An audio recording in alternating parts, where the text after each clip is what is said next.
Hi, my name is Larry Parmon. I was born and raised in Albany, Missouri.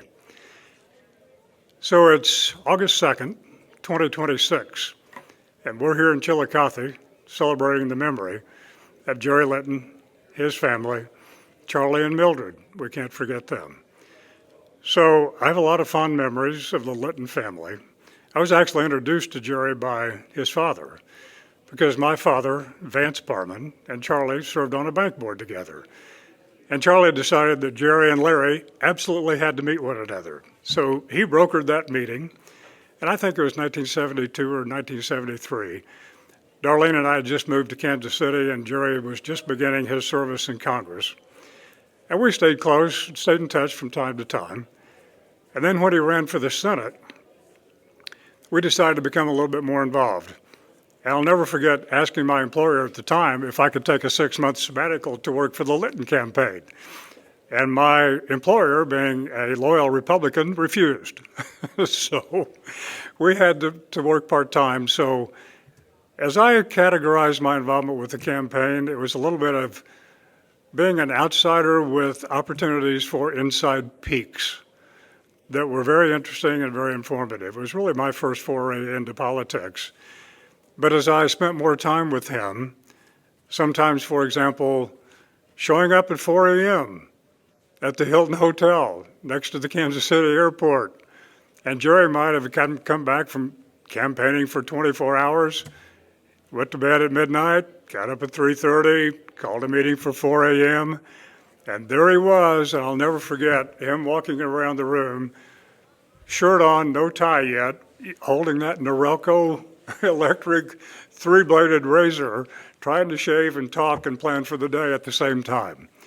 So the man had an abundance of energy, obviously, and a strong commitment to agricultural teaching and principles, and obviously through his success with the Charolais cattle operation, that created a great legacy for him on the business side.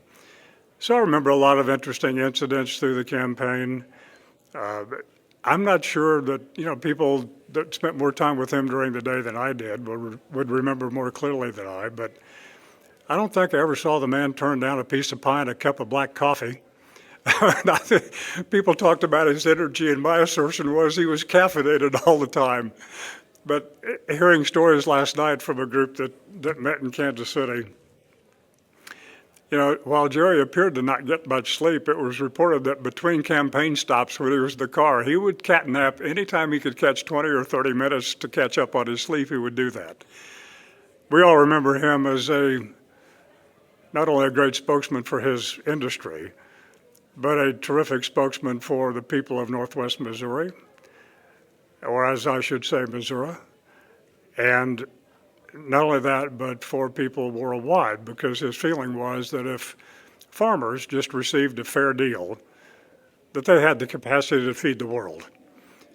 And so it was interesting to hear him articulate that vision.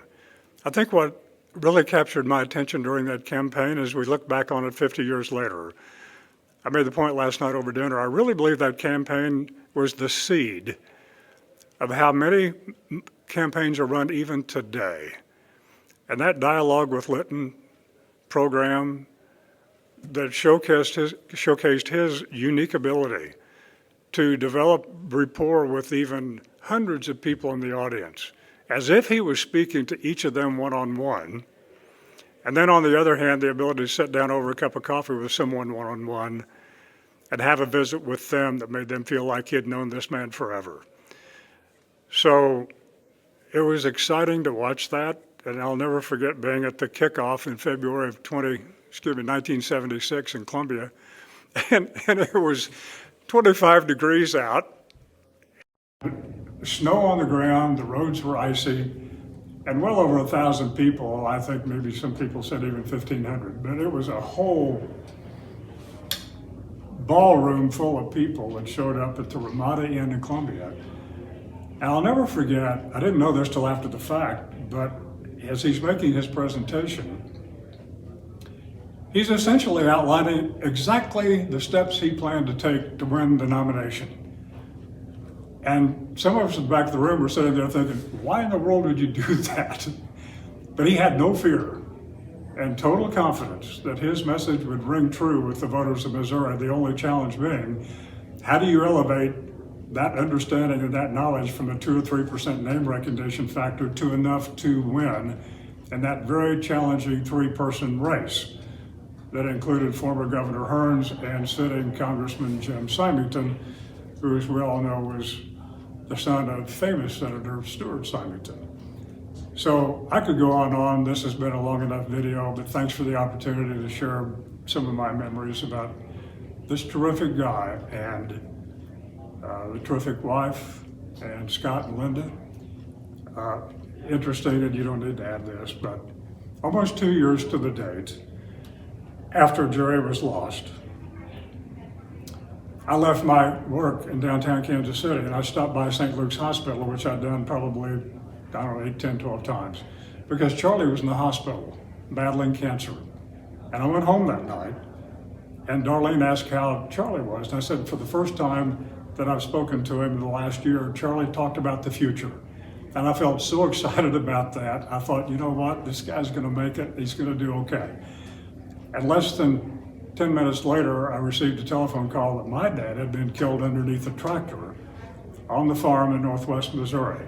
So the emotional high and the low, but yet, you know, from a big picture point of view, it was almost as if the loop had been closed between Vance Parmon and Charlie Litton and Larry Parmon and Jerry Litton, and that connection. And it's hard to understand that and figure that out, you know, when you're going through it. It's even difficult now. But we just had a special affection for the Litton family and so honored my relationship with him. So thanks for allowing me the chance to share a few thoughts. Larry Parmon, signing off.